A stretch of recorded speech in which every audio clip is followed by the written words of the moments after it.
من يهده الله فلا مضل له ومن يضلل فلا هادي له واشهد أن لا إله إلا الله وحده لا شريك له واشهد أن محمدا عبده ورسوله يا أيها الذين آمنوا اتقوا الله حق تقاته ولا تموتن إلا وأنتم مسلمون يا أيها الناس اتقوا ربكم الذي خلقكم من نفس واحدة وخلق منها زوجها وبث منهما رجالا كثيرا ونساء واتقوا الله الذي تساءلون به والأرحام إن الله كان عليكم رقيبا يا أيها الذين آمنوا اتقوا الله وقولوا قولا سديدا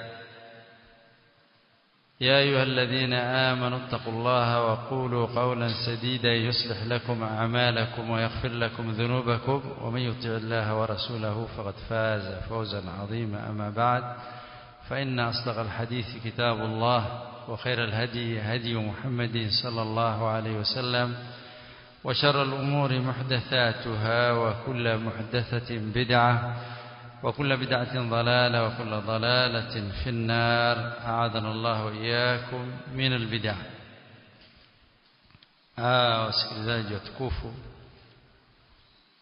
katika kitabu chetu Al-Lu'lu' wal Marjan tulikuwa katika mlango wa kuilazimu Qur'ani kwa kuisoma na kuchukizwa mtu kusema kwamba nimesahau aya na niyafaa aseme nimesahaulishwa, seme nimesahaulishwa. Sasa tumefika hadithi mlango huu wa 454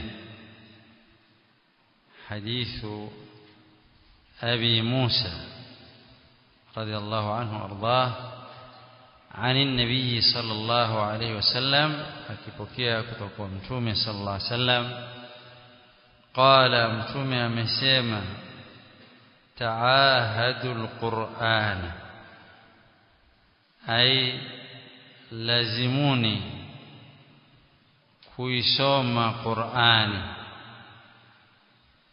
kila wakati.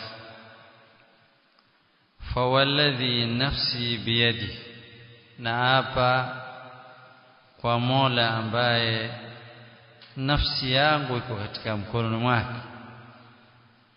La huwa ashaddu tafassiyan, kwamba hii Qur'ani yaponyoka mno min al-ibili, kuliko ngamia, fi uqliha, kuikata kamba au kujitoa kwenye kamba yake.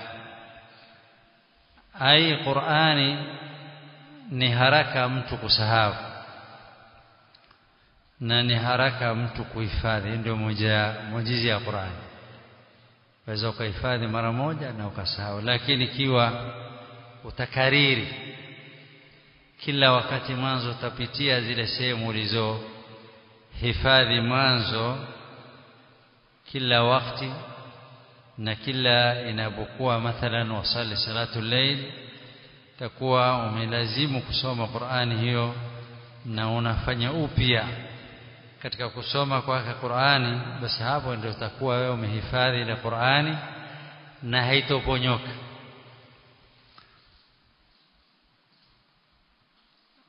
Hadithi hii ni sahih, mpokewa na Bukhari katika kitabu cha Fadhail Qur'an 66, mlango wa 66, kitabu cha 66 mlango wa 23, babu istidhkari al-Qur'ani wa ta'ahudi, mlango ya kujikumbusha Qur'ani na kulazimu kusoma Qur'ani. Kwa hivyo Qur'an ni muujiza. Mtu akihifadhi Qur'ani, wajibu wake ailazimu katika kuhifadhi kila wakati, airegelee. Lakini ukiachilia hivi, basi inakuacha Qur'an. Mara utaona mtu alikuwa ni hafidh, mara shakuwa kama mtu wa kawaida tu, hahifadhi chochote, kwa sababu hakuilazimu katika kusoma mara kwa mara Qur'an. Ngamia anapotaka kuchinjwa hukunjwa gulake, kafungwa pamoja. Sasa vile anapofungwa ngamia, ndio takana wewe ung'ang'anie Qur'ani katika kuisoma na kuidhibiti.